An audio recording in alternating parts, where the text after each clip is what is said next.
ఒక్కరికి ఆలోచన చేయండి జగన్మోహన్ రెడ్డి గారికి.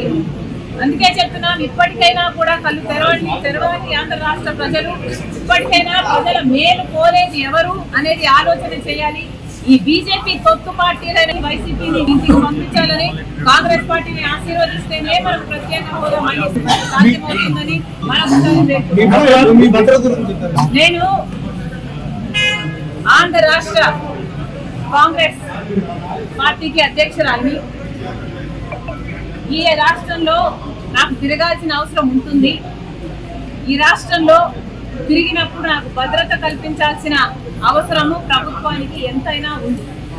కానీ అవేవి పట్టనట్టు ఒక మహిళ అని కూడా చూడకుండా, అధ్యక్షురాలు అన్న ఇంగితం లేకుండా ఈరోజు మేము అడిగినా కూడా మాకు సెక్యూరిటీ కల్పించడం లేదు అంటే మరి మీకు ప్రజాస్వామ్యం గురించి చిత్తశుద్ధి ఉందా? ప్రజాస్వామ్యం ఇది అన్న ఆలోచన ఉందా, గుర్తుందా అని అడుగుతున్నాం.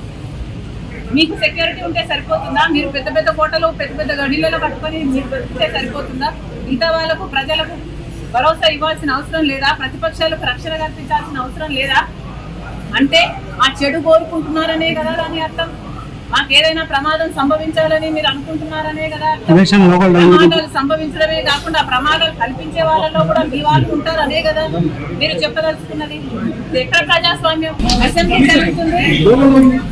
కనీసం ఈసారైనా అటు పాలకపక్షం ఆంధ్ర రాష్ట్రానికి జరుగుతున్న అన్యాయం గురించి ఆలోచన చేయాల్సిన అవసరం ఉంది. మేము పాలకపక్షం ముఖ్యమంత్రి గారి జగనన్న గారికి అయితేనేవి లేఖలు రాయడం జరిగింది.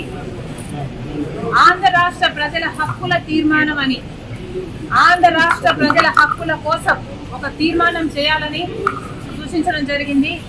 మేము ఎందుకు డిమాండ్ చేశామంటే, ప్రత్యేక హోదా ఆంధ్ర రాష్ట్ర ప్రజల హక్కు కాబట్టి, పోలవరం ప్రాజెక్టు ఆంధ్ర రాష్ట్ర ప్రజల హక్కు కాబట్టి, మనకు రాజధాని సాకారం చేసుకోవడము ఆంధ్ర రాష్ట్ర ప్రజల హక్కు కాబట్టి, గత 10 ఏళ్లుగా కేంద్ర ప్రభుత్వంలో ఉన్నది బీజేపీ పార్టీ, ఒకటే ప్రభుత్వమే ఉంది. అయినా కూడా ఒక్క సంవత్సరం కూడా మన గురించి ఆలోచన చేసింది లేదు. 5 సంవత్సరాలు జగనన్న గారు ముఖ్యమంత్రిగా ఉన్నారు, కానీ ఇప్పటి వరకు కూడా ఆంధ్ర రాష్ట్ర ప్రజల హక్కుల గురించి ఎవరు ఆలోచన చేసింది లేదు.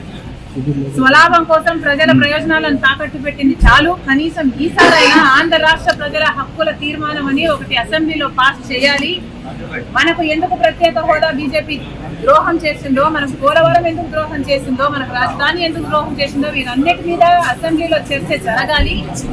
ఈ తీర్మానాన్ని ప్రెసిడెంట్ కు కేంద్ర ప్రభుత్వానికి కూడా పంపాలి అని డిమాండ్ చేశాము. దయచేసి ఈసారైనా పాలకపక్షము అటు ప్రతిపక్షము ప్రజల సమస్యల గురించి ఆలోచన చేయాలని డిమాండ్ చేస్తుంది కాంగ్రెస్ పార్టీ.